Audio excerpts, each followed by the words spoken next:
There are runners, and then there are those who survive. The ones who don't run for PRs or medals or Instagram glory. They run because the darkness is chasing them. They run because the world has broken them open more times than they can count. And yet, somehow, they lace up anyway. Today's guest is one of those souls. He's a 100-mile guy, a Barkley Fall Classic alum, a Navy brother, a dad trying to be the strongest version of himself for his kid, a man who used big goals to stay alive during alcoholism, heartbreak, and the kind of personal storms most people never walk through, let alone run through. He's the kind of runner who will hallucinate cartoon characters at mile 70, do movie impressions mid-ultra, and then sign up for another before he's even recovered. Because he believes in one thing above all: do hard things, run toward conflict, be brave. This isn't just an episode, it's a window into a survivor with a massive heart, a wild race resume, and the kind of honesty this sport desperately needs. Cue that intro music. I'm back. Who says you need to fly to reach the top? Keep beating your block till your feet are hot. Get your head out the sand, join the flock. It's okay to run scared, we enjoy the life. Welcome back to the Ostrich Running Podcast. I'm your host, Nick Miraz, and welcome back, Jarrett, the Juice Horton. Back. Oh my gosh. It's been 2 months, a wild ride, post Kodiak 100 miler, and this man was out of commission. Out of commission. You know what happened? I know what happened. Really? Yeah. Before you did your 100-mile race, I prayed to the universe and I said, don't let anything happen to Nick. You took it all on. To me. And it came. You couldn't have taken away the ankle injuries? I couldn't take that away. You had to take all the kidney we had to stuff. Give you something, but yeah. All the post injuries that maybe, no, I don't want to say you should have had. I'm just kidding. But I appreciate you for taking one for the team, Juice. Was like, I'm going to channel it through the Juice. I know a lot of people missed you. We're super excited to have you back. I'm glad to see you on the men. You know, I know you still got a road to recovery ahead of you, but we're going to make sure. I think, you know what, you really didn't have to say, I don't want to run a marathon with you guys. You didn't have to like get yourself so sick to get yourself out of it, man. It's okay. Right. Yeah, because I was right about to start. Yeah. Starting to get into it, and then I'm like, this is my way out. Well, today's guest is one for the books. I am so excited to have this person here. I recovered early just to come talk to this guest. We brought the Juice out of retirement. He had to hobble his way back over here because today we have a survivor. We have a Navy vet, a dance dad, a race junkie, another Navy vet. You're surrounded now, so get ready for that. A fruit snacks fueled chaos machine. This man has finished the Wild Oak Trail 100, battled the Barkley Fall Classic, and tore up the JFK 50, hallucinated cartoon characters, and ran the Taco Bell 50K for reasons still unknown. But let's give it up for our guest, the Taco Bell 50K. Yes. Well, we're going to find out. Yeah. Let's welcome to the show, John. John, welcome to the show. Please introduce yourself to our listeners. Yeah, my name's John. I like to do a lot of wild stuff. I'm not going to lie. I don't know when this started. It might have been the Navy. They planted the bug. I grew up in Manassas, Virginia. Kind of a wild place in the 90s. We got in a lot of trouble there. Smoked cigarettes as kids, drank beer.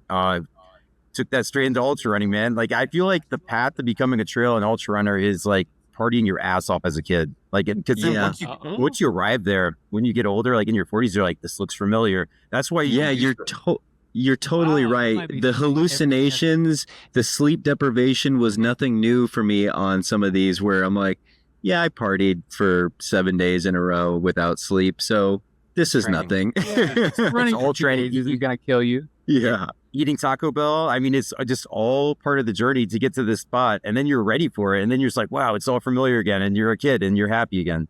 You're right. There is a childlike sense of wonder and joy you find being out on the trails. And it's so beautiful to be able to experience life in a new way again. I don't think too many people get an opportunity to don their childlike eyes and look When I at the saw you on world. the 100, it didn't look like you had childlike. What kind of eyes did I You look? look like a zombie. I don't even think you recognize. In my mind, I felt amazing, but apparently I looked like death.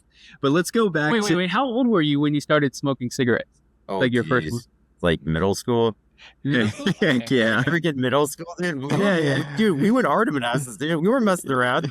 Yeah. Right. The I remember 90s, Go ahead. Yeah, 90s, man. It was a different animal than now. Now, like, nobody smokes, but like back then, dude, we were just like ripping them, man. And like, Right. under the deck, man. Damn. I mean, what do you expect? We sat in smoking sections of restaurants while our parents smoked. My dad would smoke cigarettes and long car trips in the car. And I was like, okay, yeah, I think I'm going to go ahead and smoke cigarettes too, you know? Cigarettes on a plane. Back then, remember that? Like, usually smoking cigarettes in your face, man. like, you're like, okay, I might as well smoke. Fuck. Yeah, we survived quite a bit, you know, and now we get shunned and shamed. And yeah, I do see a growing trend of a lot more ultra runners smoking cigarettes. I'm not going to name names out there, but I'm sure people have seen those very high influencers still smoking Make cigarettes. no mistake, I don't condone this, but you know, I will say this: I was on a trail race the other day, not the other day, like I feel like a month or so ago. Like I climbed the top of this mountain, like kind of like a rock scramble and stuff. And when I got there, this woman was on the top, like ripping a huge vape, dude. I was laughing my ass off. I was just crushing it, dude. I was like, damn. Don't you know that these ultras, they feel so good when you just get to push it? You want to rip this? Yeah, she's crushing it, dude. But she beat me up there, so I can't talk any trash, man. It's because she has performance enhancing nicotine for her lungs, okay? Right. That vape gave her vape strength, man. Yeah, exactly. Well, let's roll back. Let's talk more about this childlike wonder, right?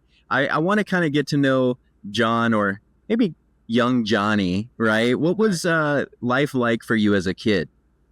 Just crazy, man. Like my parents got divorced when I was young, so I was just kind of like reckless youth, got into trouble. I like sports a lot though. Like I love playing hockey, but you know, I was like underage drinking, just being an idiot, dude. Just like how most kids in the 90s act. But yeah, it took a while, man. And the messed up thing is, like, I think for a lot of people getting out of high school around that time, I'm sure you can relate to this too. Like, you just think the Navy's gonna be a fix-all. You're like, oh, they're gonna straighten you out. Oh my God, yes. Hell no. I mean, if anything, they're giving you money and they're putting you around like liquor store, you know, like right next to your barracks and whatnot. Yeah. And you're going to sea for long periods of time. It's just like, if anything, it just like takes you to the big leagues of partying, if you ask me. Exactly. I explained this to my wife and a couple other people that asked me what the Navy was like. And I said, think about all your coastal populated areas where there's a bunch of kids who are looking to escape a troubled life. And you put them on a floating prison, and everything they learned in these streets, it continues on. And it's like being alive in a prison with a bunch of people who just know debauchery and crime and everything. So Gravity. it's like, Dude, it's Squid Game. Think about it. It is Squid Game. We're wearing jumpsuits. I mean, like, it is fucking Squid Game, dude. There's no difference, man. It's the same thing. It's the same thing. I mean, Well, in some countries it is. Like, in some countries you have to. Yeah. Israel and stuff. Yeah, I think you Yep. should. Honestly, I think it'd be a good experience for everybody from like all types of. it's humbling. It's demographics. humbling for sure. It is. And yeah, so like I have friends in all different branches of the military, and they all have their pride. They're all the Marines, the Army, the Navy, or the Air Force, right? And I come at them with the Navy stuff, and I'm like, man, you have no idea what that was. Just some debauchery, dude. And you get to the other thing is the And they're port all visits. they're The port visits is where we get spoiled, and we get to just travel the world. Great. We're Vikings and pirates and like everything combined. We are nutcases. And you know what? I'll tell Marines this. Like, Marines on the surface might be the better athletes and runners and stuff. They got nothing on the Navy, man. We are the craziest of the crazy. Like, people think Marines are crazy. Oh, hell fucking no. I mean, like, you see us in port. We are the most depraved, unhinged, because we've been at sea. I mean, like, like, we are so messed up. I kind of love it, but it's like scary also. Yeah. It's dark, but I think that's kind of the sailor right there, man. It's like It is. the ports are there like dark. just a ton of mixed like kids and like Oh man, it is. So we would find the Marines just to go get in a brawl at the base bars, just because we loved it. Like, you're right. It's the sailor mentality they have in the Marines and the Army. They engrave like this warrior mentality. The Navy, we embrace a sailor mentality. And what do you think of somebody who lives out to sea, some pirate, right? And you just kind of get this like, all right, let's go, let's drink, let's fight, let's. It's in our The song. other F word. It's in our song. Drink to the foam, dude. It's Yep. straight up in our freaking song, in the Navy song. I mean, you cannot deny it. But it's like everyone that's still in, Anchors Away. It's a dope ass song, but like everyone I know that's still in, they try to tell me they're trying to clean up the image, but they can't, dude. It is ingrained in the culture that drinking. I mean, you cannot deny that. Yeah, you ain't cleaning that image up. We are drinkers. We are drunks. Yeah, man. Oh, man. I can't wait. I want to jump more into that, but I want to go back to the childhood, right? So you mentioned come from a family of divorce, right? I come from that family background as well. What was that early life like for you? Obviously, we learned some bad habits, but what did you learn growing up in a house like that? Oh man, you went dark on me, dude. We were having fun there for a minute. We're gonna have fun, I promise. Dark, huh? We're gonna have fun, I promise. But I want to. This is vital. I get it. Like I think that definitely led to like me self-medicating and stuff like that. As I got older enough to like access alcohol and stuff like that from friends or people that would buy it for me. Like a lot of anxiety. Just like sweaty palms, scared to talk to people. Like I used it as like a complete like social lubricant in all facets. Like I would just be like amped up for the weekend so I could get my hands on it and just get crazy and just like in a weird way, like that was myself. Like that would help me be myself. So just you found your identity rooted in something that was you felt like was exactly. It made the thoughts go away. Yeah, it did. Yeah, that's wild. So it's a temporary fix with a lot of repercussions, man. Yeah, preach. Was there ever an opportunity for an outlet of running? Did you learn about running? I know you mentioned that you were a hockey player. Was there a running influence in your life at a young age? So I was decent at running, like effortlessly. I never really trained, but I thought it was stupid. Like I was like, that's what you do, like as part of a sport. Like if you play, like punishment. Yeah, exactly. If you try to play football, you run playing football. Who would run for fun, right? Yeah, exactly. Like I tried to do it. I remember, but I just had no discipline for it. And then also like, you should see, I wish I had pictures of my shoes from when I was a kid. Like I had these busted ass Nikes, like they were like a million years old. That like it felt like shit when I ran them to it. I'd be like, Mom, I need new shoes. It's like those ones are good. And they had like fucking holes in them and shit. Oh my gosh. Yeah, I remember the Payless shoes that I had Pro that wings, were the years of Pro Wings. Yeah, dude, the off-brand. Everybody had some Nikes that they could stick on the basketball court, and here I am sliding across the court. Oh, Airwalks were awesome. Airwalks, and I remember quality shoe, man. Yeah, that is. I was like, those were good, man. That was some off-brand. That was like name brand. Yeah, We dude. used to go to Sears and put them on like a layaway thing, like trying to. Oh my gosh, layaway. Do they still do layaway? But they had something like a worse now. You can buy like online if you look for like buy now, shoes, pay like, later. Yeah, have you seen that?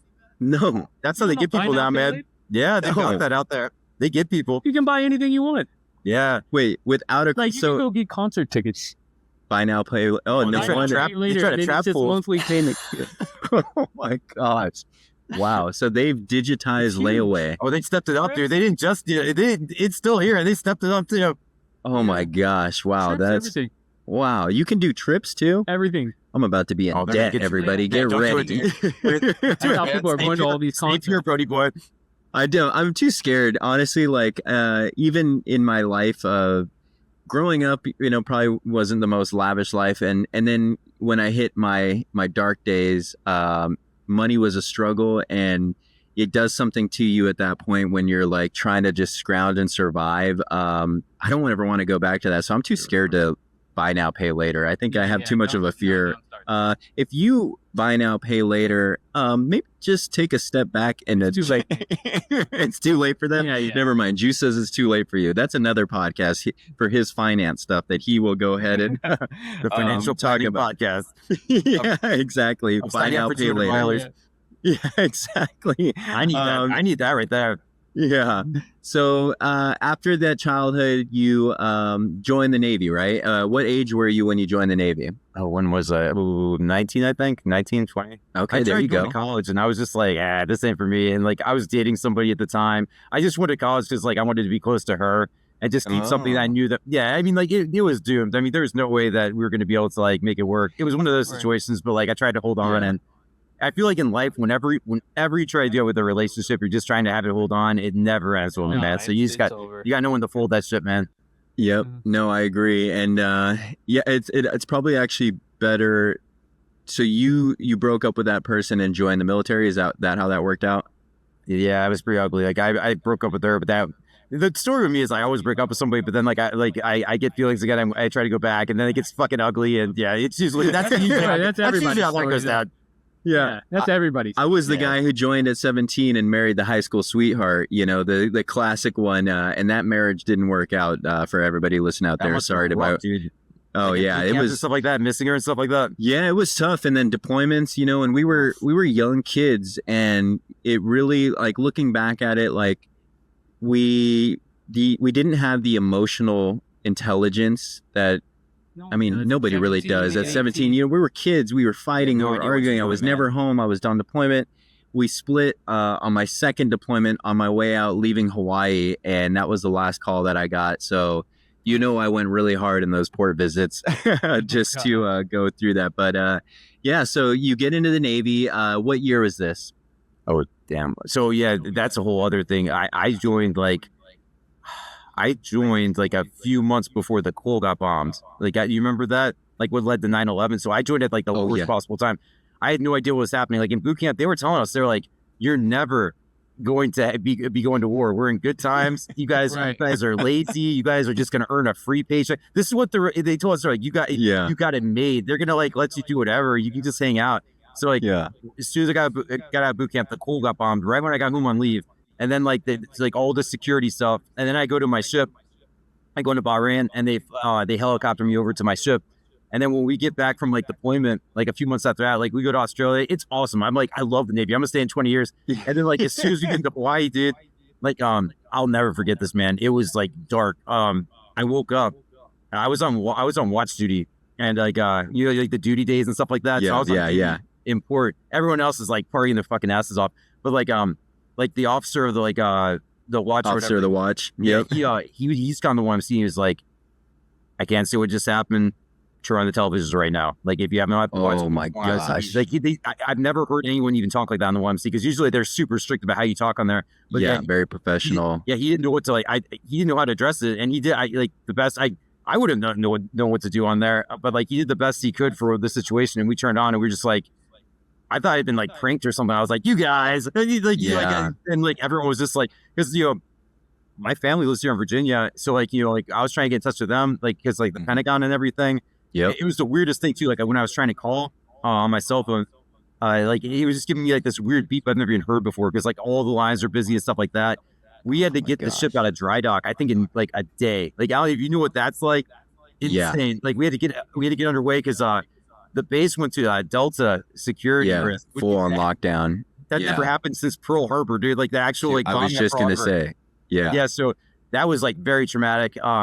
Yeah, and I think that didn't help like alcoholism on the ship or anything like that, because what happened with that is, we went to sea and stuff like that for a while and came back in port once we knew it was safe, and then we just went in port and starboard watch duty, which is like one day on, one day off. Basically, you work your fucking ass off that one day. The next day you still have to work, and then once you get off work, you party your ass off, and then you come back to the ship.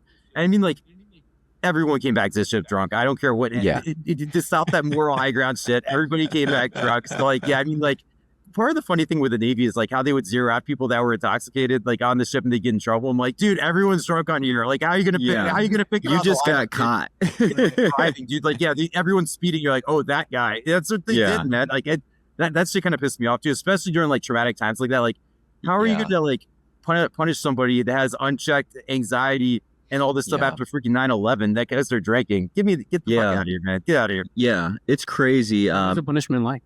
You do like a restricted duty 90 and 90. So you get it's basically you're on jail on the ship, and then you get and then they reduce your pay. They keep you locked up, and then you're doing the extra work after your work. That's so awesome to hear that perspective, because I went in 2005, right? And we're a couple years into everything really taking off, right? So I knew what I was getting into, right? I wanted that craziness. I was at this point, I was such an angry kid. I was drinking, I was fighting, I was doing whatever, right? I had started losing some friends to drug addictions, and I was like, I want to be in this, right? We were all in this like different state of mind. So I get to the ship, and it's your group of people who enlisted prior to that and people who were there prior 10 plus years, and they go, you joined at the worst possible time. The Navy used to be fun. The Navy used to be this, and like, this is not what the Navy used to be like. And we were working to the bone, man. And it was just terrible. And yeah, I thought it was I thought I was going to do 20 before I went in. And then I went in and saw combat. I mean, it was so busy. The Navy was seeing combat, right? So that's how everybody was just having their nose into stuff that they didn't need to be in.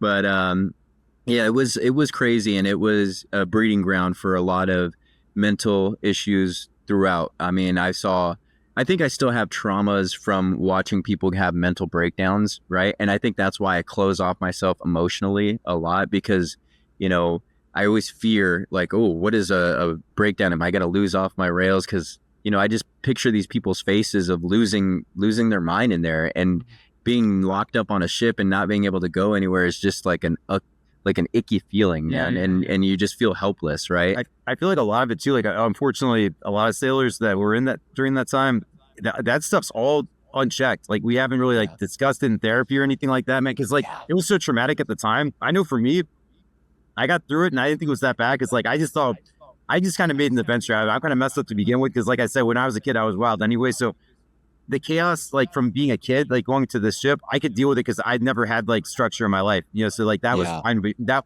that worked for me. But for people that were like that lived like a normal life and stuff like that, I don't like and that does haunt me. But like I don't really. Somehow I got through it. It's like repressed in my I'm sure at some point I'll have like a blow up, but like it's deep in there somewhere, and it will. Probably this weekend at Devil Dog, I'll be like, oh, Martinez! What happened to Martinez? He's out there, yeah, right? Martinez. Thinking about this podcast, listening to it on your run, you're like, no, Martinez. I let him go. Go out there. Yeah, and that is like the beauty of these events, right? They give you a space to find those feelings again, because that's kind of what I did, and how I found running was trying to find a way, because when we got out, they said, you better not say you have any problems, or we're going to make your life hell trying to get out. Say everything's fine with you, and then kick you out, right? Now they've fixed that a lot from what I hear. You know, they're giving them tools to get into therapy, these people getting out. But there is a whole generation of, you know, my friends, of people that we know in other branches from that, you know, 99 to, you know, 2009 that have gone unchecked, unhelped, and they're out there just suffering. And that's part of the purpose of Ostrich Running, right? I hope that they find, you know, their way, and they hear that, you know, we talk about the openness of struggling, and hear the message that, hey, you know, we're all going through this, right? We're brothers in this together, and there is a way out, and talking is a big way to get through this. And lowering the stigma of talking, right? Of saying, hey, yeah, that sucked, and I think I got some problems from it. I need help. Yeah, that's the hardest part, right? It's just admitting. There's so many different facets with it too. Like, let me ask you this: Have you ever contacted the VA at all? Oh yes, and I've never ever. Okay, like I tried one time. I was like, I'm good, and like I know there's a lot of people like me out there, but then on top of it, also like guys in general don't want to talk about this stuff. Like they've repressed it so far and deep. Like there's just so many different things. I think like us talking about it, you know, it can get people out of their shell, because there's people that probably never talked about some of the stuff they saw out there, and I get it. I totally get it, man. But like I'm 45 now. I'm just, you know, I'm cool with talking about it. It took a while, but like, you know, I'm fine with it. I was deep. I was doing it on my own, and I was deep into drug addiction, alcohol addiction, and expecting our second child, and I couldn't even fix my life for our first child being born, and now the next one's on the way, and I knew something needed to change. I had finally hit that rock bottom, right, that we talk about, and I still never was going to call the VA. I had made a call maybe 2011, and they're like, yeah, you're not getting PTSD, whatever. And I just said, okay, I don't care about that anymore. And I never talked, because I got so much anxiety even trying to pick up the phone to call. They told me to come to the base to get evaluated, and I drove to the gates. I'm like, I can't even drive in. I have so much anxiety. I don't even want to talk to these people, right? Yeah. So I struggled on my own and went through the deepest depths of drug and alcohol addiction. And I met an old Marine officer in one of the outpatient rehabs that I was in, and he goes, why haven't you called? Why haven't you called the VA? And he basically forced my hand and said, you're calling them. You have this stuff. You're going through this therapy. Call them right now. And it was still a lot of hurdles dealing with the VA, but I talked to them, and it set a trajectory of healing that I have to give it to them. I found a certain type of therapy that I went through, not prolonged exposure. That was the one that brought me back into trauma, but EMDR therapy. And I mean, I just, I still stay in meeting rooms of AA, NA. I go to therapy. It's still a work in progress, right? But I definitely feel a lot better now that I've made that call. So, if you're thinking about it, I know it's hard. You give yourself an opportunity to maybe just try and give yourself a shot out there. Yeah. So, John, you mentioned at 19 you were already thinking about running ultras, though. So were you processing maybe? So I'm going to be honest with you. When I was drunk and stoned at a party one time, I saw the Badwater doc. But I thought it was like so outrageous. Like I was just like, there's no way I could do that. Like I was like, why? I thought it was like a thing reserved for like a special like few people in the world. Like I didn't know like you could actually like really work and do it. I was just like, this is just entertainment. This is just entertainment here. But like, yeah, I did see it. I thought about it because I mean I could just run like I could just like naturally run without practicing. I was pretty good. I just didn't have the discipline to do it. And then like when I got in the military, I actually like tried to a little bit because the PRT, they forced you to. Yeah. What was like a mile and a half they made us do? Mile and a half PRT. Yep. And that was the best comedy ever. Like I wish. Yeah, dude. I wish there was like footage of my PRT with some of the dudes in there. It was hilarious. Like people were smoking as they were running. They were drunk. They were like I was a smoker as we ran, just so you know. I was one of those guys because I laughed at all these guys. I'm like, I could smoke and still beat you. Yeah. You know what I'm sad though about? Like some of the places that we ran, like I was stationed in Italy for a little bit, and like awesome. why? Yeah, and like the we're in Italy, Civitavecchia. Sardinia. Yeah, like Sardinia, with the subtender, the Emirates land. Like when we did our PRT on that little island there was beautiful. Like they have some ultras there. I still have some contacts there, man. I'm trying to go there, but it's like it's so expensive to go there and do that. Because it's like on a remote Italian island. You have to be like, you have to like Bill Gates money to be able to do that, man.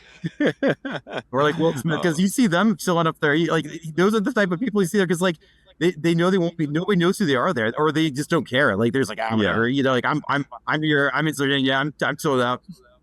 Oh my gosh, that's hilarious. Oh man. Well, I want to get into some other topics here, but I want to give us a quick pause for one of our sponsors, real quick. Ostrich Running. Ostrich Running. Hey, it's Nick from Ostrich Running. Have you ever blown up your stomach during a long run? Yeah, same. That's actually why I made Ostrich Salt. No dyes, no fillers, no fake flavors, just magnesium malate your body can actually absorb. Real sea salt for real sodium, and prickly pear for antioxidants that help you bounce back after hard miles. It's the electrolyte mix built by an ultra runner who got tired of the gimmicks and needed something that wouldn't ruin his race. If you want clean fuel that won't fight your gut, try Ostrich Salt today. Keep moving, keep rising, and run scared. John, so would you say that's kind of where the spark started for running? Like watching that documentary, or a combination? So like my mom ran like when I was young. Like cool. So you did have a little influence there. Yeah, I should have mentioned that in there, but like it was like a lot of different things. So she was definitely a positive influence, and then also like seeing that, and then like the military. And then, like, basically, when I really started to get to it, it was divorce, like going through divorce. Like, that's when I was like, I want to run a marathon. And then it just like, that's where I found it. I regretted not doing it. Like, once I ran the marathon, I was like, I could have done that years ago. Why didn't I do that instead of drinking and being an idiot? And this guy's not slow, just so you know. This guy's sometimes. Fast. Okay. I don't know about some. I don't know, man. It's I've seen that ultra sign up. Race records, 150 plus ultra signups is crazy, and I've seen some of those races that you've done on there are insane. Before we go into the incredible feats that you have, we kind of touched a little bit on it, but there were some dark days. I'm sure the alcoholism, that came after that. Well, I'm sure it was always there, but when you started to realize that it was a problem, when was that for you? So I was like in complete denial. Really? I refused to accept any responsibility. I just played the victim. I was just like, I just had like this black cloud over me, basically. I had to get in trouble. I had to get 2 DUIs, and basically, I had to hit rock bottom that way. Had to have family help me out. Had to basically be like a little kid again, and just just completely. And Virginia doesn't mess around when you get a DUI, man. No, you're probably more than likely you're going to jail or going house arrest for a while, and you're not going to drive for a while. Not from experience. I never got caught while I was out there drunk driving. My DUIs came from in California, but I have friends who, got DUIs in Virginia, military people. Not only are you getting beat down from the military, you're getting beat down from the Commonwealth of Virginia. They do not play, man. They're kind of like the Navy. They want to fix you. That's what the Navy does too. Like whenever something like that happens, they try to fix you. And it worked for me, but for others, they just get stuck in the system because it's expensive also. So people end up having to do this stuff over and over again because they like timetables and stuff like that, or they lose their job and they can't get to a certain place, or they get busted driving trying to get somewhere. Because that's the messed up thing. Like if you can't get to your meetings and stuff, like you don't have family or people to help you out, how the fuck are you supposed to get this stuff done? So it sucks, man. I'm glad I got through it, but I feel for people that are trapped in it. Yeah. How many years were you in the Navy? Oh, me, five, and I think 5. Okay. Yeah, so he's coming out at like 24 now. Yeah. Living the life, partying. And then now, did you have kids when you went through those DUIs? No? Okay. No. So I had my daughter basically once I started getting sober after. That's awesome. Yeah. And she's definitely, definitely a catalyst for me to stay, sober and just drug free because I just want to be a good influence for her. And that's partially also where what wanted me to, run and be in good shape so she could see me and be like a role model. Yeah. That's kind of your experience. She is my role model, but I could be a role model for her too. Yeah. Yeah, no, definitely. And that's where I knew I was, my father suffered from alcohol, and went to death on that, right? And I saw that from that side, and I knew I never wanted to perpetuate, keep that cycle going, right? So when we had our son, I thought, man, I'm going to clean up. I'm going to stop the drugs. I'm going to stop the alcohol. I knew it was bad when I couldn't even do it for him. Right. I couldn't even stop for your own child. That was really heartbreaking. Knew that I was just beyond control. And when we found out we were having our daughter, I would go 20 minutes without using and I'd be knocking out because my body could not even handle. I was using it all day long to survive, and just it was my excuse too. Oh, well, I can't fall asleep to take care of my son because if I stop, then who's going to take care of my son? And it was just a crazy. The last few years of that run was brutal, and you finally have to take that moment, step aside, and say, I can't do this alone, right? And I think that's what a lot of life is, right? Again, a big reason why I build this brand is community. Community is everything. Community, it takes a village to raise a child. It takes a village to, manage your life. I think to raise ultra runner. An ultra runner. And exactly. It takes a community, and it does. It really truly does to go through these big goals, these big dreams, these big challenges. We lean on a community of aid station workers, of friends who are sharing the miles with, looking at other people who have set the standard before we go through it. That's why I believe family allowing you to run. Yeah, that's why I truly believe that if you are a runner, you are reaping the benefits of what it was like to live the old life as a tribal member, right? We look at this community as a tribe. You can go on to somebody, your neighbor, and figure out, hey, how do I get through this? That is what running is to me. It is going back to our roots of living in a tribe. Mm-hmm. And we make these connections like John and I because of this community. And he reached out, and I just knew right away, oh, we're going to have a connection. We can relate on so much. And I thought it's just great to be able to not even selfishly to hear his story from my own enjoyment, right? Just to talk and have a conversation. And the rest of you out there listening, you get to just join in on this too, because it is still a community, right? There's going to be a message in this somewhere. that you love to hear. It may be a message of healing. It may be a message of, I didn't know this race existed. It's just great, man. And that's where I find so much joy in all of this stuff. So, I mean, I know I've said it again, but thank you so much for, being on here. Right. So, you go over this struggle, these dark days of alcoholism, and you find rebirth, change in yourself. How many years did you go through that? Like, dude, so like, but the problem with me was like, I never wanted to quit. I was having fun until like, basically I was told this, and that's the interesting thing. So I know a lot of people that, go to like AA and stuff like that. And I never discourage AA. Like if I feel like I'm going to have like a big life problem, like, or, struggle, like a breakup or something, I'll go to AA meetings. I got nothing against it, but like, I didn't get sober through AA. I got sober from the state of Virginia, from the Commonwealth of Virginia. I mean, like, so it's interesting, man, because, some people, they look down on that just because, like, I didn't do it on my own, but it's, it's what worked for me because I wasn't going to be able to, I think I was in a situation where I was just so ignorant and just, I just wasn't going to accept it. I had to have somebody do it. I had to have somebody be like, you're stopping this, basically. Yeah. Okay. Yeah. It kind of helped you in that aspect. And I've also like been that too. I've seen those people who will shun you for not going through certain, how you got sober. They're like, oh, well, you're not doing it the right way. Look, I preach AA like as in it helped me. Right. I think everybody, if you go through it, you found sobriety through AA, we can share our experience in that.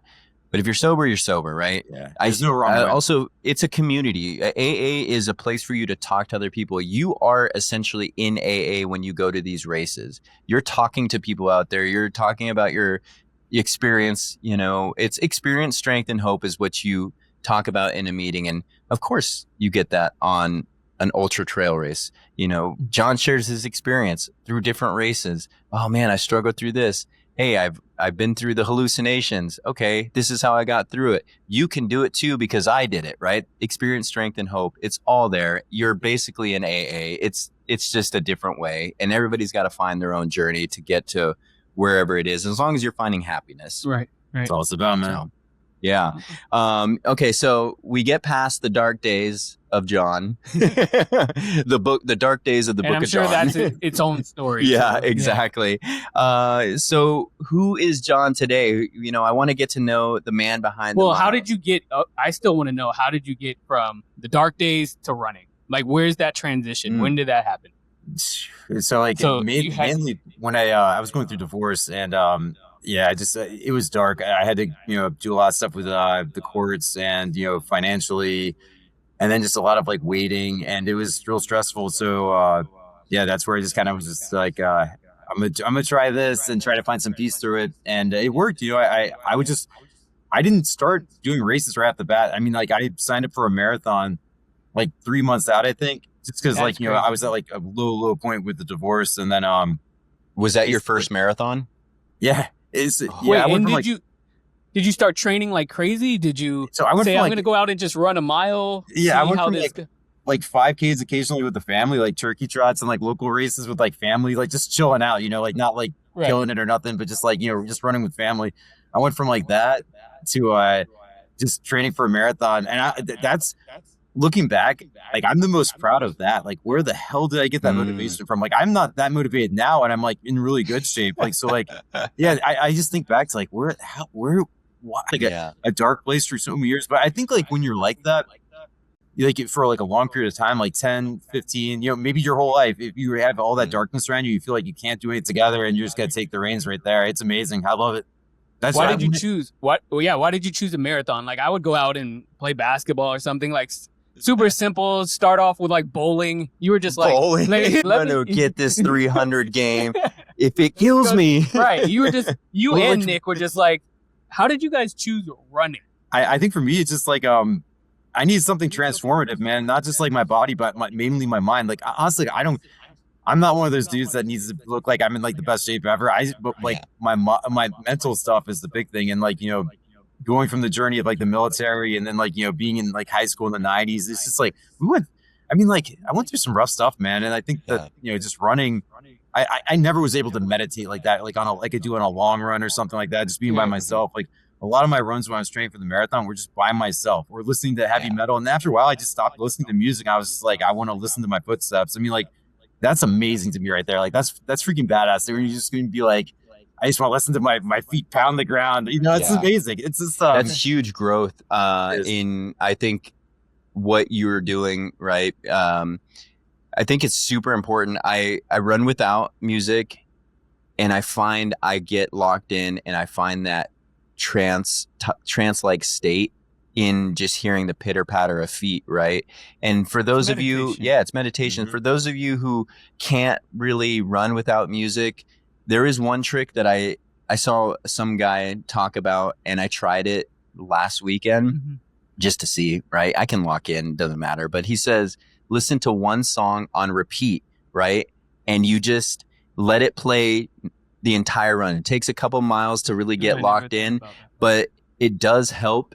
And I can say, I get the feeling that I feel when I run without music, but I can see where it would be so beneficial for somebody who can't run without music to just hear one song on repeat, because you eventually start getting the rhythm. The rhythm never changes. You start finding different motions. It's like a metronome that's not going to drive you crazy.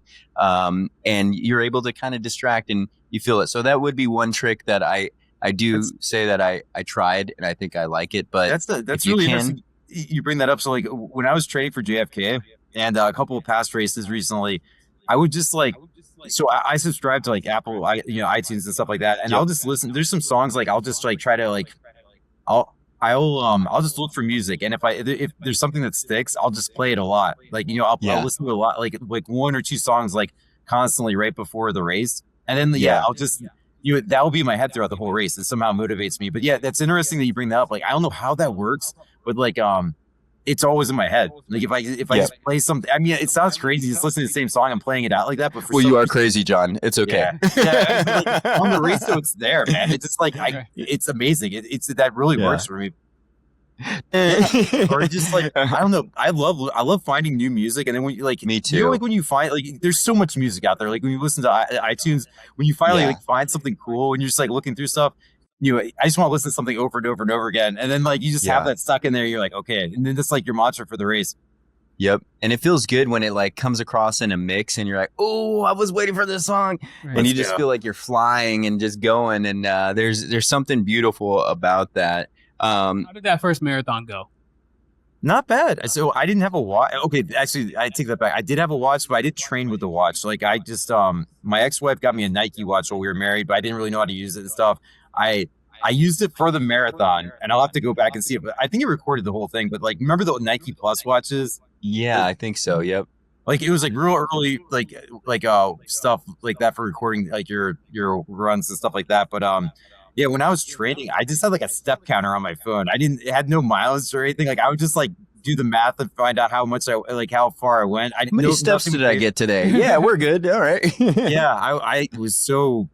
Looking back, like I said, it was awesome just because like I was so ignorant, but like I had so much motivation. And I think like I try to tell people this: don't get distracted with like the data and stuff like that. Focus on the motivation. The motivation is what matters. It doesn't matter like how fast you are and everything at the time. The motivation is what's going to make you a better runner, in my opinion. Because I went out and I did a half marathon without training, and it was the worst thing ever. So you didn't have to go through any pain. You didn't see any hallucinations. No, nothing. Man, just crushed it. I got a 4-hour marathon my first go without any technology or anything like that. I mean, that wasn't, if I would have been doing it like right or quote unquote right, I probably could have even done better my first time. But like, I had no idea what I was doing, and I was just super motivated. You went out and bought like shoes for it or anything, or did you just like? So I did. So at first when I started training, I had like these old school New Balance, like like the ones that you get in like boot camp and stuff. Like I had those ones. And oh my God. I at one point I was like, I should probably go in and get better shoes. So like I went into a running store here, and once you get fitted and stuff like that, and you get like, I bought like 2 pairs of shoes because like you have to have like a rotation. I probably should have more than 2 at the time also, because like you should be rotating them out every run. But I had 2 pairs of shoes. And once I figured out like the basics of the proper gear, I was like pretty much ready to roll. Nice. How did you fuel? Were you Dude, what year was this? Were you Didn't care. because gels didn't even this is really 2017. start? So this is 2017. Like I did something crazy. I don't recommend this to anybody, but I would just eat a bunch like before like up to like an hour before the rate or the run, and then I would just run, and then after I would eat. I wouldn't eat during the run at all. Oh, Yeah. see, that's me. Like I wouldn't even. I don't like eating before running, so I didn't eat at all. I mean, if you look at it, that I've met some of these elite guys that they're so trained and dialed in that, I mean, they're not even really consuming anything, a few here and there, but they call it, what is it? Big carb companies, you know, they're just trying to push a lot of fueling on us, right? It is possible. Obviously, when you're going on an ultra distance, you have no choice but to eat, right? Yeah. I do enjoy training my stomach to fuel properly for those longer runs, because at some point you have to figure out how you're going to consume and what your body does. But I agree, like sometimes if I'm doing something under 20 miles, I'm not fueling. Nah. Well, and I'm not fueling. I can do really good on those just because I don't have to eat. But if I have to eat like on a marathon or like above that, I can't run as fast. Like somehow I pulled it off on JFK. I did JFK in 8 hours, like 8 hours and 5 minutes. But like, I told you, dude. That's a 50. I saw his time had come 50 across, and I messaged you. I'm like, bro, you're flying. What the heck? well, that was 50 miler. That was a PR though. So like, but with that one, I've just been like, I have to really dial in. I use like the Welch's fruit stacks. Like for some reason they don't affect my stomach or anything like that. Yeah. But yeah, like that's like the best fuel that I've found. But I'm still after like even since I've been running since 2017 doing ultras and stuff like that, I still have issues, especially on 100 milers, like what to eat, because like I'll just feel like I'll like certain periods of the race I'll just feel so gross, after eating certain things. I think I've got it dialed down pretty well now, but that's so crazy because for soccer, for me, for some reason, gummy bears. I have the best. If I eat gummy bears before playing, it's like the best. It's the form it's just that like the sugar is being delivered in. I don't know. I'm like gonna most accessible sugar, like right there. Yeah, when I think about moving into the fueling game outside of the electrolyte game, I'm gonna make sure I hit up John so I can. Yeah, we're gonna figure out. Does it work for your stomach, John? Okay, it can work for the world. So, yeah, I mean, like, okay, so you. Oh, okay, wait. Oh, I was gonna say, you like, finish. Yeah. Oh, go ahead. I was just gonna say real quick. You finish a marathon, and then after what you're about to say, I want to get in. How did you get into ultras? But okay. So by accident, I got on the trail scene. I did a trail marathon, and I met like just the coolest people there. And then I don't know what happened. I started Googling like the hardest races in the world. I was like, let's go in this direction. And I found like just that's like where Nick.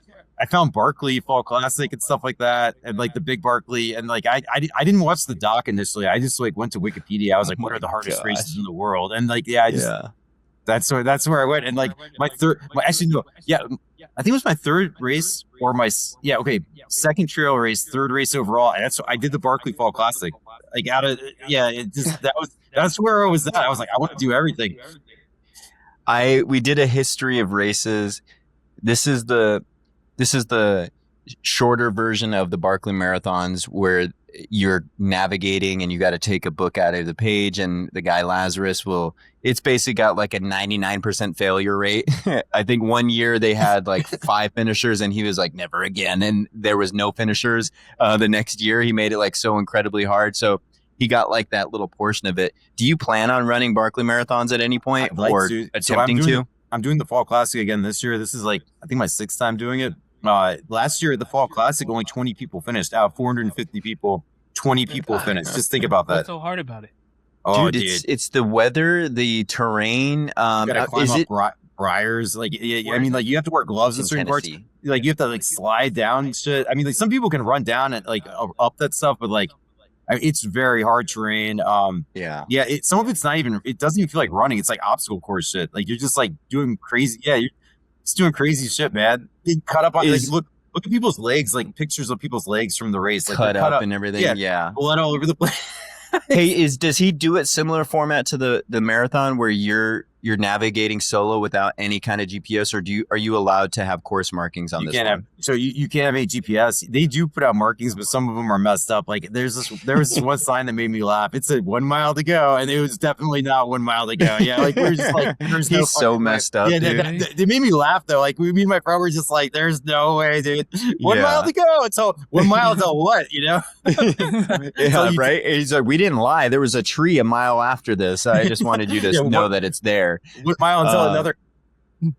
What's that like? Running through that, not having a GPS or anything, because you basically what that means is you can't have your watch tracking you, right? So I had a Casio watch. Well, like I had a Casio watch. Like I had this one that was so messed up. It had like dirt embedded in it that I couldn't get out. An ex-girlfriend threw it away. I love that watch too. It was so funny. And I had like a warning for the cutoff time, like programmed in that I never took off. So like I always hear it beeping. Like I was like, it's almost cutoff time. Yeah, because that's all you can do is really keep time of how long you've been on the course, right? Yeah, right. So it makes people go crazy just because you don't know where you're at. That the unknown of exactly where you're at, I think, is another aspect of his races, right? It's a psychological, mind screw. Right. I mean, to be able to figure out where you're at. And that's what's so interesting to me about his races. And I'd love to try that at one point. You got to do it. Especially, yeah, I have to. And if we can get in, or I can go do it one of these days, I might have to just go visit you out there. You ran one marathon, and then what was your next race after that? So I did a trail marathon after that in Roanoke, and that's where I started meeting all these like ultra people, and then I just jumped right in because like I liked marathons and stuff, but the trail community is just cooler. I mean, like they're not like all obsessed and like self-promoting like their goals and stuff like that, and the aid stations are cool. I was like, people can eat food here. Like you're not going to give out gels. Right. And like people were just chill telling jokes. I was like, these people are cooler. And so like I kind of just gravitated towards the people. And also like going back to the Navy, like I met people that felt like, like I had like more of a bond within the Navy, just like kind of the dark humor and stuff like that. Just I felt like I could relate to ultra people more, and especially if you get like somebody from the Navy that's an ultra runner, that's why we clicked, man. Because like that's like a double. Like we're just like it's a unique bunch, man. It's an unspoken bond, and you're like, I get it, and I get why you're messed up, and I get why you're here too, and I get why you're messed up from running as well. How many miles was your ultra? What was the first ultra that you did? Was it a 50K? I attempted the Fall Classic. That's a 50K, but I didn't make the final cut. So on the Fall Classic, it's kind of tough. I mean, like your first ultra marathon is the Barkley Fall Classic. That was my first attempt. Yeah, so like I forget what the cutoff is for the Fall Classic, but it's a lot of time. You think it's a lot of time, but if you're not like training to make it, then Laz will pull you and you get a marathon finish. But if you have enough time to keep going, then you get the 50K. But my first 2 times I ran the Fall Classic, I only got the marathon, which a lot of people consider that's not finishing. And that's how I kind of do it too, because I want to get the 50K if I'm going to do it. I'm not going to try to do the marathon. But like, it's a tough race. And then like, some people, when they get to Laz, they don't want to finish. They don't want to keep going because it's that messed up. They're just like, nope, I'm out. Yeah. Tell us what went wrong on those first 2 attempts. Well, I shouldn't have been there. I was an idiot. I was I had irrational confidence. I was just like, that's another thing. Like thinking back, like what balls I had to just like roll up there and be like, I know, dude. Okay. There's elite athletes who don't finish these things, and it's nothing wrong with them. It's just Laz himself. Sorry. And I have to ask you, what's that man like? Did you get a chance to talk to him? Yeah, he's super cool, man. I mean, like a lot of people say he's like a sadist and stuff like that. He's like the nicest guy. Like, we'll just talk to him. Like one year, for example, me and my friend Eric, we couldn't go to packet pickup the night that they had it, so we got our stuff in the morning of the race. And we were like, hey, Laz, we weren't there last night. Could you my friend Eric didn't even care. He's like, could you explain the map a little bit to us? And Laz was like, sure. And he explained everything. I was like, damn, that was really helpful, Laz. Thank you. Yeah. He's like, no problem. Yeah, I mean, like, no problem. Do you want a cigarette? He's that type of guy. Now, would I ask him questions after he's done a transcon? Like he normally does like a transcon and stuff like that. Would I ask him like one year he did a transcon, the next day like. Somehow he planned out so that the day after the TransCon, he was at the Fall Classic, and he was not in the best of moods. I remember he was a little yelly and stuff like that. So I wouldn't ask him questions then, but just know the room with Laz. He's usually a really nice guy. Man, that's one person of the athletes or figures that I would like to meet. And I would love to finish a Barkley Marathon and share a cigarette with Laz after. I'm not a smoker anymore, but I would, it would just, because I see him and I'm like, it reminds me of the times of when, you used to just enjoy smoking cigarettes and he just still does the Transcon. He's out there. Yeah. Oh, it's wild, man. Away. Yep. That's so cool. So tell me, you finished these races, but I want to actually ask you about it is the TWAT TWAT 100, right? Well, yep. Could we just ask real quick, what was the first ultra that you finished? Oh wow. So I did an 8-hour race in February. It was like super cold. It was like, I want to say it was like 8 degrees at the start. And I got a 50K there. And then after that I did 100K.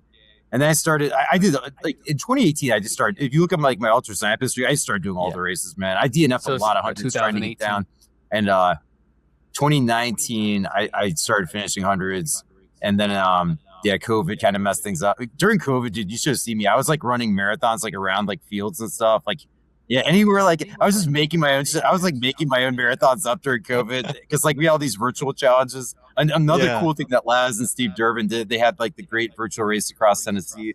I went like back and forth like 4 times during that shit because like, yeah, I'm not gonna lie, COVID was awesome. I ran like 50 Ks every day or like marathon. Hung out with my kid. I hung out with my daughter the most I've ever hung out with her in her life. We ate so much food. We watched a lot of Scooby-Doo. It was a wonderful time. I had a lot of Scooby-Doo. I had a great time. Awesome. It was a wonderful experience. Yeah, I think that was the one thing about that time that allowed us to connect with our family a little bit more, or want to disconnect with our family a little bit more, whatever side you were on. But, I was fortunate enough to be able to want to connect more. Kids have us around. It's super cool. Go ahead. No, the first one you finished, was it difficult? Were there any obstacles that you ran into? When did the hallucinations start? I still want to hear about that. So that's the worst I've had hallucinations was on the Wild Oak Trail 100. Because like that one, you're up for a couple of days on that one. And for me, can you please actually explain to this man, because he doesn't know the intensity, and I'm sure I didn't even know the intensity of this race until I did research on it after you told me you finished it. Crazy. I'm sure there's a lot of other people who don't know. Can you explain the format and how this is set up, this race? Because it's crazy. It's a cool race. So like it's a real small race. You park out in the small parking lot in front of the trailhead. I usually sleep in my car the night before, or if you have like a van or something with a bed, that's usually the best route to go if you can do that. But like you just meet up in the morning. They have like a pretty like low key send off. And you just you start doing the loops. Each loop of the Wild Oak Trail I think is like 27 miles, and it's like 8,000 feet of elevation, maybe a little bit more. Yeah, about that. Yep. Mm-hmm. It's not super technical except for like. It's such an evil course because like it's not super rocky and technical until like maybe the last like 4 or 5 miles, maybe even like I think 4 miles coming back into camp. So like it's just enough to like mess you up after a loop. So you're like, I don't want to do this again. So like luckily it doesn't show my DNFs for that race on Ultra Sign Up because I've DNF'd that race like 4 times. Like there's been a couple times where I did 2 loops and I was like, I'm out. Or like one year it snowed, like it was like treacherous out there. Like people like were almost falling off like the cliffs and stuff like that out there. But like, what? Yeah, it was crazy. It took me 11 hours to do one loop. And like, I was just like on the, what? Yeah. Like 2 hours before we got in the camp, I was already decided I was going home. I was like, I'm done. I cannot do this shit. It's such a hard race, but the main thing with that one, they give you enough time. It's just like, how bad do you want to be out there and finish the race? Because if you've got like bad personal stuff, breakup, something going on, like if your head's like polluted with that stuff, there's no way you're finishing because you're going to be by yourself for good portions. Or in my case, when I did finish, you're going to shine your headlamp on something, you're going to see Pokemon or you're going to see Steven Seagal. I mean, it gets really weird. I swear those woods are haunted, man. I swear they are.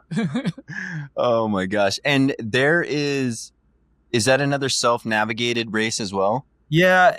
It's pretty simple to loop, though. I think there's like maybe like 4 or 5 turns on it. I've done it so many times; it's kind of like second nature. But I will say this: I have messed up on it before, just being tired. Like I can do that. Like I'm so bad with navigation. Like I've completed a lot of races, but I usually rely on people with me to like, because or Yeah. pacers or stuff like that. Because I could really, I don't know what it is, man. It's because you're a sailor. We only navigate the seas, not land. So that's our excuse. All right. I'm gonna go with that. But yeah, I'm always. Yeah, I got you. I got your back, man. Don't worry about it because I tell thanks, people, man. don't follow me on a trail race because I just walk in and I'm like, oh, how If far there's off no am stars, I don't know. What Yeah, to do. that's why I think Barkley marathons will be so tough. Yeah. That I would still do. I know the park so well though from doing the Fall Classic. I say that now, and then like Laz is probably like, yeah, but like I so like I don't know, man. Like I know it pretty well, so I think I might be able to do it, but like I don't know. I have my moments. I mean, like some races like self-support stuff, I can do it. Others, you know, it's the sleep deprivation thing for me. Like once I get tired, that's when I start losing focus on that stuff. Yeah, definitely. I was my drug of choice was to go fast, so I do really well with sleep deprivation. Let's just be honest with that. So that is my strong point in these ultras. Is You're very good at going fast. I'm very good at going fast and not going to sleep and getting a little weird in the head. And so I think that is my You did good on the superpower. 100. Yeah, I didn't do too bad, especially with the 4-minute naps that my pacer helped me with. You know, Those are the best. yeah. Let me give one more pause for our next sponsor, and we'll come back to this. You ever wish you could actually see what happens to your running form when you start getting tired? The Alethea Run Sensor does exactly that. It's the first wearable that shows you how and when your form breaks down. Efficiency, impact, braking, sway, variation, all tracked in real time and visualized in their app. No more guessing. You'll know where your weak spots are and what to fix before race day. It's tiny, smart, and honestly one of the coolest tools I've added to my training. Check out Alethea Run smarter, not just harder. And use code RUNSCARED10 today for your discount. Okay, so we're back. And John, I know you like to do movie impressions, right? On there, you know, what is your favorite movie impression to do on the trails? What do you mean? I can't do it right now. I'm like that's too much pressure to do right now. But I love Al Pacino. Anything with Al Pacino, dude, he's hilarious. Like Heat. Have you ever seen him in Heat? Oh my god. Like Oh, yeah. like You got to just get the. Oh wait, no, it's Al Pacino. I'm thinking Robert De Niro. Yeah, Al Pacino and Heat, yes, dude, hilarious. so good. Oh my god. Or like Yeah. because he's got a great ass. Yeah. So you're just out. You're out there just doing them by yourself, Randomly, like just yeah, I'll running? just scare people. I'll just go up alongside people on the trail, start being Al Pacino. They're like, "What? No!" Like people will get like all weird. But like my They're like, I don't even know what's going on right now. That's so I love awesome, Pacino, man. dude. Pacino's like when he dies, I'm gonna be like, I'm just gonna Yeah. stay inside my room for like a month. Like I'll just, That was us with Robin Williams, my wife and I. I mean, he we was were great. so like that was. that's a bummer, man. Yeah, there's not a lot of people that will. I feel like I have a connection with that I don't know. I don't follow, you know, stars and people, celebrities like that. But when that man passed, that one was That's that hard. one hurt. Yeah, that one hurt. And I was just talking about this with somebody. Like so, like it was hard to like see his struggles like in public. You know, like you just thought you had it together and stuff. I think that's what was the most like alarming about it. yeah. I didn't know he had Lewy body. Oh, did he? Yeah. So he had got diagnosed with that as well. Yeah, I think so. Oh my gosh, man. Yeah, Rough. that's tough. And you know, yeah, it's Now, tough. you know that And Al you know, Pacino and Robin Williams were in a movie together, right? They were in Insomniac. Which where movie Robin was Williams it? is the bad guy. Really? Well, actually, it's kind of layered. Pacino's not a great person in it either. He's got some stuff going on too. But like, Robin Williams is definitely the worst of the two evils. It's actually a Christopher Nolan film. The guy that did Batman. Yeah, and like all Oh, those but people, like- yeah. Uh-huh. yeah. So like, it's one of his earlier movies. But yeah, but you got to. Oh, we gotta watch this. You No, I beat like them, it, so. yeah. Okay. All right. You might have put us on a new movie. Yeah. You can watch it All while right. I'm running Kind of another dark 100 though. miles. I don't like watching Robin Williams as a bad guy. That's one of the reasons I can't really do it. Like 1 hour photo. Yeah, no, Where I- he's I- like the no. creepy weird. Yeah. It's like, no, please. I don't want him to be a kidnapper of Right, children. right. So I need Can't to be bring in my this up. Disney movie and my. I got to bring this movie up. So you opened the door with 1 hour photo. I'm a huge fan of Silence of the Lambs, and not for the reasons you Oh, I think. love it. Yeah, Yep. Buffalo Bill. Let's talk about him just for a Yes. second. Like that's another Yes. impression I'll do sometimes. Yeah, It like puts dude, the lotion on the skin or else it gets So- the hose again. so crazy. Yeah, like I can't get over that guy. I think he's like, I love Buffalo Bill. I'm also, Halloween is my Christmas, just so everybody knows. My Halloween. Christmas just ended. Halloween is my Days of Nick. 31 days of Nick, and this house gets dark, and my kids are like, oh, another scary movie. So yeah, now I'm in my, scary time of year of Christmas, but it's okay. You're a nightmare. They give me, this is my nightmare, but it's okay. I love Christmas. I don't want to piss anybody off. I love Christmas. It's good. My kids, I love you guys. Christmas. Yay. So I want to go ahead. We didn't go into this enough. So you only see Pokemon characters sometimes, or does this happen? I saw Steven Seagal and What? younger Steven Seagal, like hard to kill Steven Seagal. I definitely saw him lurking at the in the trees at me. It's the headlamp. It's the sleep deprivation and the headlamp. That's what gets me. Does it only happen at like mile 80 you mentioned, or it's like when that real good sleep deprivation kicks in, then like you're basically on drugs.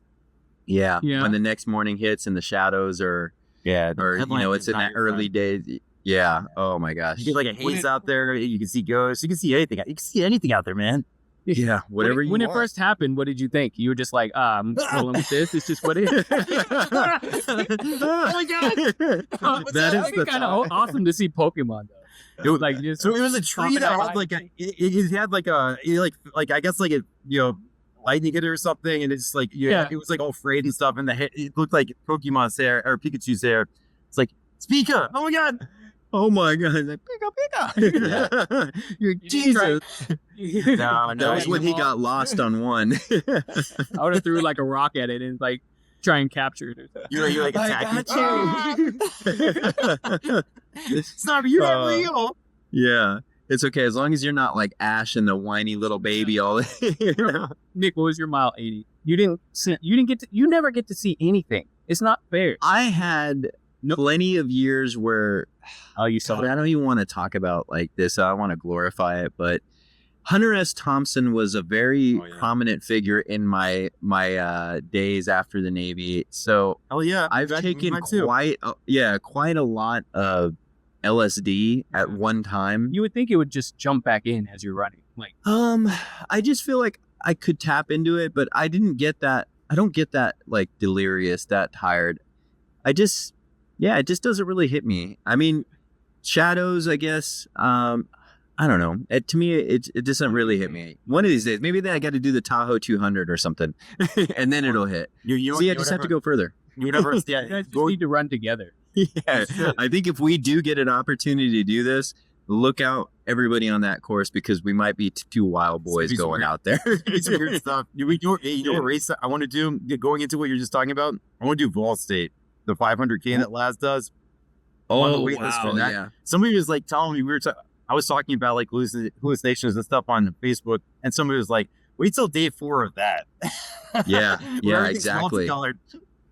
Yeah, dude, that would be wild. I mean, yeah, I for sure, probably after day 2, I think I could. A second day, I definitely would start to hallucinate. Yeah, but here's the thing is I do well with a power nap. Like 5 minutes and I can wake up and I'm just like, new day. I'm good. Of the aid stations, you just knock down. Yeah, like 2 minutes and then you're like, I'm ready to go. Let's go. It's like eating noodles. That's from the Navy, because when you have watch and you just got done with working and then you're like, give me at least 3 minutes. We're the only people who would be like, can I just have a 3-minute nap? And you feel, I can go and I'm ready to go. Man. Yeah. You just felt like you went forever. But I want to jump into Ainsley's Angels. I've seen pictures of you out there pushing, some incredible people in marathons. Can you explain to me what Ainsley's Angels is and how you got into that? So, I got into a weird way. I basically just showed up at a race one time and I saw a duo team at the front, and I saw this guy there in his chair smiling, like super happy. I was like, damn, what are these dudes about? And they just took off, man. Like they ended up finishing like I think under an hour and a half this half marathon.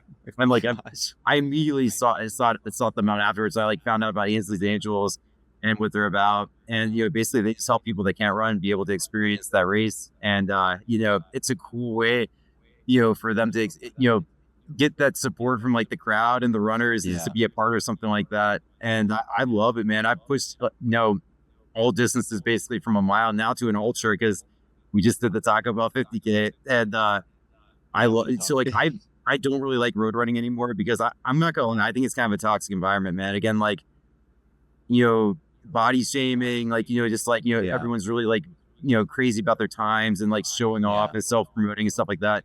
And don't get me wrong, if that's your thing, cool. I'm not about that life. I mean, sometimes I'll try to run a race fast, and if I do, I try not to show off. But if I, again, I don't like the way I act, at road races either, because I feel like I get like that too.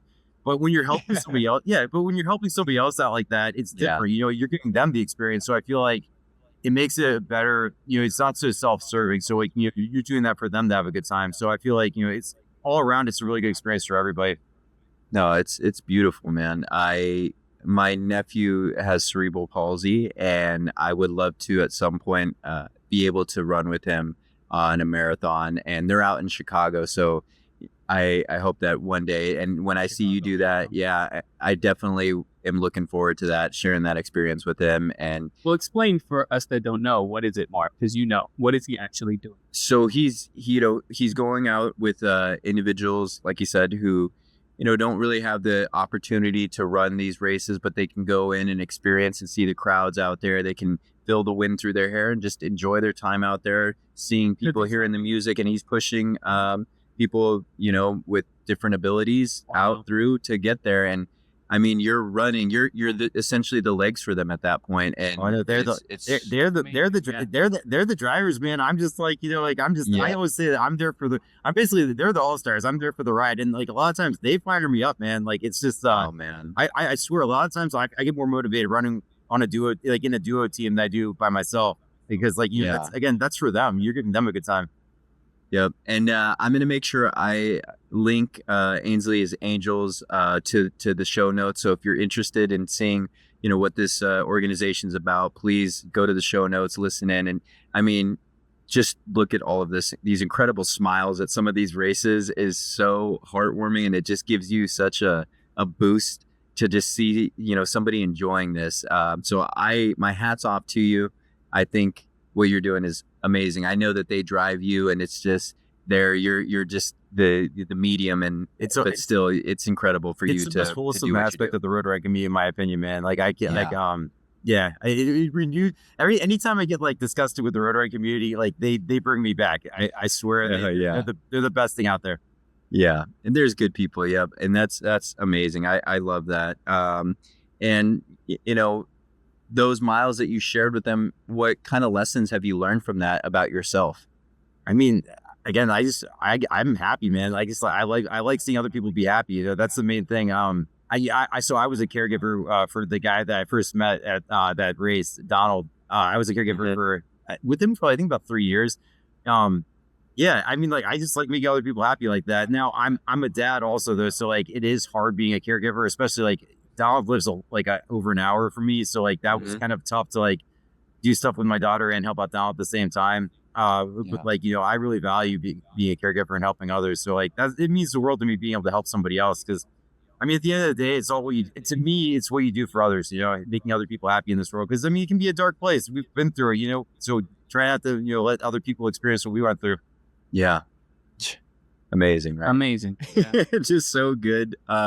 I'm so glad you came out of retirement for this one. I think you're going to have to start a foundation. I know. I would love to, just continue to help those. And I think that's what you find in this running community is being selfless and just being outside, acts of service. And this is why I say, I'm like, you're basically going through your own recovery, because acts of service is where you truly get out of your own selfishness, your own problems, and you just find joy in helping others out. And as you do that, the dark becomes lighter.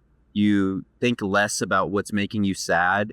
And eventually it's not like you're ignoring it, but your body heals in some crazy spiritual way that your problems are so small compared to, the opportunity to be out there for somebody else. And I think that's what's great about helping people throughout this whole journey. Or being with there. And I know you're a caregiver, and that as well is just huge. And I again, my hat's off to you. I think it's incredible. I love I love the compassion that you bring to the sport and to those around you. And I hope that people continue, at the end of this show, they follow you and see the journey, because there is so much positivity coming from you, and that I want to praise so much. Thanks, man. That brings us to the fun section of the Taco Bell 50K. What? Let's go. What the hell? Get your Crunchwrap Supremes Why ready. do you ultra runners love to torture yourself? Can I tell you something even real quick? more? Like you, We're having Taco Bell after this. I don't eat Taco Bell, but all of a sudden I want We're not Taco Bell. having Taco Bell. Yeah, so let me tell you this. The way I started off this race was the most disturbing thing I've ever done in my life. So I panicked before this race. I don't want to leak too much of my race report out, because I just posted my race report today. It's on the DC Capital Striders for anybody that wants to read it. When I started Perfect, off I'll my link that. race, like basically like you have to have some Taco Bell with you. You can buy it at the start, or you can like bring it. And I didn't know I don't know why I did this. I panicked, so I was like, "We need Taco Bell." So I went out here to where I live and got just a shitload of Taco Bell, like $40 worth of Taco Bell, just in case they have on us. And like I got like a bunch of like Crunchwrap Supremes and stuff. So at the start, I have this cold ass Crunchwrap Supreme. It's like 8 hours old. I pummeled this thing because like at the Wait, beginning, guys, what is this? What is the Taco Bell? So this guy, he has no idea. Let's slow down. What is Hold the on. Taco Bell? you got 50K? to pick 9 different stops around DC. 9 different Taco Bell stops, and eat at every Taco Bell for 30. It's 31 miles. Why would you sign up for this? You're an It ultra sounds- runner. It sounds You're crazy. a super great ultra runner. Why would you go and find this event? It sounds And- crazy, but it's fun as hell, man. And they're popping up all over. They are popping up all over the United States. There's one in Chicago Right. soon. There's one in Knoxville. There was just one in Denver. Pretty soon we're gonna have one in every state, and pretty soon we're gonna have to travel to every state to do them all. That's just gonna happen. Yeah. Do you love Taco Bell? No, Like, did you I hate just Taco see- Bell, but it's fun. I don't understand. You gotta look at it as like an obstacle. The Taco Bell is the obstacle. You have Yeah. to overcome Yeah. the obstacle. And Nick, how is this helping us get through our mental clarity and everything? What is this doing to progress us? It's the the obstacle. You have obstacle. to get through it, man. You get the clarity once you get through it, and it's Right. gonna clear it's gonna clarify your colon also. There's that too. Okay, all right. It's a colon cleanse, dude. I mean, it's Definitely is. for I that. don't understand. You guys are like elite athletes. I'm not elite. I mean, like I've done some okayish runs, but yeah. But so to make it even more fun, we had 2 duo teams on this. So we had Okay. we had 2 duo teams with us, and it was fun. They became ultra marathoners on top of it. So not only do we have a wonderful Taco Bell experience, we had Ainsley's involved, and we had 2 awesome people become ultra marathoners. So it was great. That's awesome. Okay. What was the views like on the course? I don't want to know. Was it like without getting too graphic for Jared, what was that experience? Was it like a war zone? Oh no, I've been in the hospital. You can be graphic. Okay. He's changed man now. My funniest story is this. So like I had to get at one point I was about to have an accident. So like we got into this one Taco Bell and I ran up to this. I ran up to this lady because there was you had to have a code like in this one Taco Bell. Like it was like right in the heart of DC, like on a busy like corner and stuff. And I was like, can you put in the code? And she's like, okay. And like she's like, why are y'all doing this? Like she's saying some funny shit. And then like as soon as she put in the code, I like ran in there. And then like I went to the bathroom. And then like when I was leaving, I was about to close the door. There was a guy laying on the ground. Like he was like, like he was having stomach issues, and I almost closed the door. He was like, "Please don't close the door," because like he didn't know the code either. He was like, "No," and like I got the door in time, but he was like so like concerned. He's like, "No, please no!" Like he was on the ground like, ah. He knew he was if that latch clicked, he was gonna crap He was himself done, yeah. on the It would've been floor. over. If I was Taco Bell, I would sue you guys to stop this. This is horrible. Yeah, I would have thought this is good advertising, but it's not. Whoever Well, no, is think the about it. marketing genius behind that. This is a This horrible. race- You think about it. So this race had over I think 700 runners that showed up. Right. So like imagine that many. I'm sure Taco Bell loved it. Now they're gonna have some plumbing problems. I don't know if the costs all offset each other, but Right. yeah. I mean, But after you guys are all talking about how I messed up your stomach. Could you imagine being the high school kid and they're like, "What shift do you have? Do you want to change your shift? Because they got that 50K running through here, and I am not cleaning that shit." Oh Dude, my god. dude, it's probably so traumatic for them. Oh no, I would charge extra. Yeah, Give me they- extra. I crap do feel bad about the people cleaning up the Taco Bells. I think a 9-year-old finished this race too. A 9-year-old. That's pretty awesome. What? A 9-year-old. But, Oh my god. What they my did, God. what was really cool, they took everyone's pictures at the end, like all the finishers, and they put all the individual pictures on Instagram. So like what was fun was like I went back and like looked at the pictures. I was like, oh, I remember that person. So I would write something funny because there's so much funny stuff happening at the moment, like you forget. But when you see somebody, then you'll like call it up on Instagram. Like the way they did it was just amazing because like it was. Hey Brad, do you remember you almost shit yourself on the bathroom floor there? Yeah. Good thing you didn't. I was looking for that guy, but I couldn't. They should show pictures of them. I couldn't before and remember what after. that guy looked like. But like, yeah, that guy was awesome. But there was a guy dressed up as Deadpool. I think his name's Tashi. But he dressed up as Deadpool, and he had like a taco like dress on. It was hilarious. Like that guy was cool. He took pictures with one of our riders, Mikey. It wasn't even real. It wasn't even real life. And like that's the cool thing about ultras. It's such an escape from reality. But I think this race in particular is like in what universe would you run around DC, like all around DC or onto Alexandria and go to all the Taco Bells? Nobody would do that. And every single one you went to was like. It was like Halloween. It was like Halloween. Yeah. Like people were dressed up, like they were wearing running stuff or just like weird outfits and stuff like that. And the funny, Go ahead. So I didn't know this and I didn't partake in it, but like some Taco Bells in DC serve alcohol. I had no idea about this. Yeah, and like so people were getting like fucked up in like some of the Taco Bells. Hilarious. It was like a party. It was so much fun. You nailed it, man, because this is I've seen these things, the beer miles, and part of me is like, man, I wish I wasn't like an alcoholic, and I wish I could just be normal, and I wish I found running at a time in my life where I could do a beer mile. That would be fun to just do a beer mile and just run and have a good time, be in these big old parties, Beer right? mile? You basically drink, or you drink like a beer every mile, right? So you do like the mile, and then you drink a beer, and If then you puke, you have to go back and do it again. I you have to think. go back. Yeah. How many miles do you have to run? There's Just the different mile. lengths. Yeah, it's just a mile. So yeah. Oh, you just okay. Yeah, but there's some that I've seen where they'll do like 3 beer miles, like a 5K beer mile, and you basically do each lap or each mile that you run, you come drink a beer. Oh, okay. And but I mean, Do some people puke on that? Oh yeah, you just because you're downing, you can't start your lap until your beer's finished. So Right. they're trying to get a good time, so they're chugging a whole beer, and then they're like, You would knock that out. I'll call him out too. If This I'm guy like a eats volunteer, steaks and- I'll call him out. I'm like, oh, yeah, go back. Got to go back around. hold your beer better, sir. This is coming from a sailor. So, John, what did you eat since you don't like Taco Bell? Jesus, I had. So the worst of it I had was the cold Crunchwrap Supreme. If you ever have to do that, like I thought I was gonna throw up like right off the bat. Like I thought like it was so bad. Like it's like the sour cream was like curdled and shit. It was so gross. But like after that, like if it's hot, it's fine. I had no problem with it. It was just like eating that cold. Oh, the worst though, my friend Ben, he had a gordita. He had a gordita in his pack, and it was like all covered in sweat. And like all this, he ate that, and he was so sick the rest of the race. And we kept on like messing with him. We're like, hey Ben, you want another gordita? We were just fucking with him, and like he was just like at some point he was like lying down. He had some massive issues after the race. He threw up everywhere. It was really bad. Oh my god! He waited till after though. He was a soldier. I would crush something like this. Yeah. I eat. No, you eat this all eat- day, every I don't day, eat and then Taco run. Bell, but like I have. Fried chicken, fries. What I was am it? terrible, dude.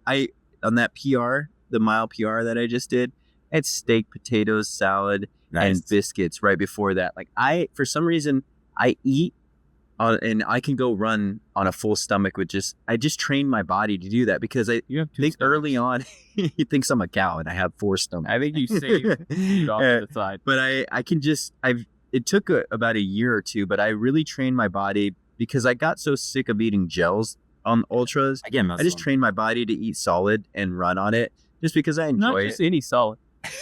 But what was that? What was that fried? I mean, It was French- halal fried chicken with spicy mayo, And then and he's like, I gotta go run a 20. Y'all making me hungry, man. I know. I'm food sorry. I'm telling you, right after this, I'm gonna go get a good lunch. But we're getting toward the ends. I think we got to have you back on. I want to, I don't want to keep it too long, but I want to have you back on, John. I know that, we're friends after this, and I just want to keep in touch with you. I'd like to have you back on in the future.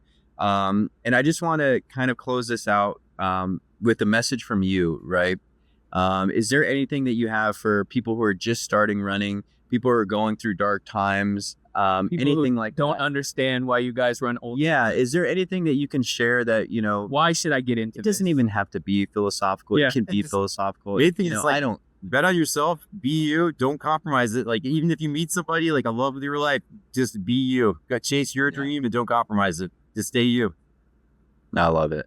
Yeah. Hang around for a second while I close out this show, but I'm so grateful to have you on here. We're going to have you back on because it's just too good. Like we already knew that this I want to episode was explore going to some be, more of this. we could probably talk for hours. We need to do a And Barkley episode. Like, what's that? I do. I actually want to explore more of that for other people who are really interested in it. And I think to have your perspective would be really great. So let's set something up again and figure out how we can share some of that experience. But all right, well, it's another episode of the Ostrich Running Podcast. So good to have this guy back. We thank John for coming on this show. Welcome back. Welcome back. Welcome back. And Ivory to get. No? Yeah. I like that. Okay. Yeah, I was letting you go. That was All right. Perfect. But again, week after week, having you guys listen to the show, the messages of support. I know that Jarrett was very grateful for you guys reaching out. We're so happy to have him back. He's not fully back yet. Like I said, this was just kind of a brief retirement, but we're hoping to, get him a little bit more often, see him as he heals. But so grateful to our guests, so grateful to all of our listeners week after week. Your messages of support, inspiration, everything is just incredible. This whole community is amazing. John was incredible. John was amazing. I'm going to make sure that in the show notes, we're going to have all his social handles, these organizations, Ainsley's Angels, and we're super grateful for you guys out there. This is so fun to do week after week, and I can't believe that we call this work. Yeah. So thank you very much, and cue that outro music. You call Burt Brain. Bitch. Who says you need to fly to reach the top? Keep beating your block till your feet are hot. Get your head out the sand, join the flock. It's okay to run scared, we enjoy the lie. I'm an odd kid, like an ostrich. I got a pod, kids, here's a topic. Blaze your own trail, don't be cautious. 2 birds, 1 stone's how I rock it. Can't make an omelet without breaking a shell. But the say grew up, now I'm raising hell. Haters gonna hate, yeah, they praying you fail. So put in the work, whether pavement or trail. The grades fell down, but they got to their feet. Run your own race, put this pod on repeat. Shake your tail feather, keep nodding your beaks. Ostrich gang, or you're not my peeps. Who says you need to fly to reach the top?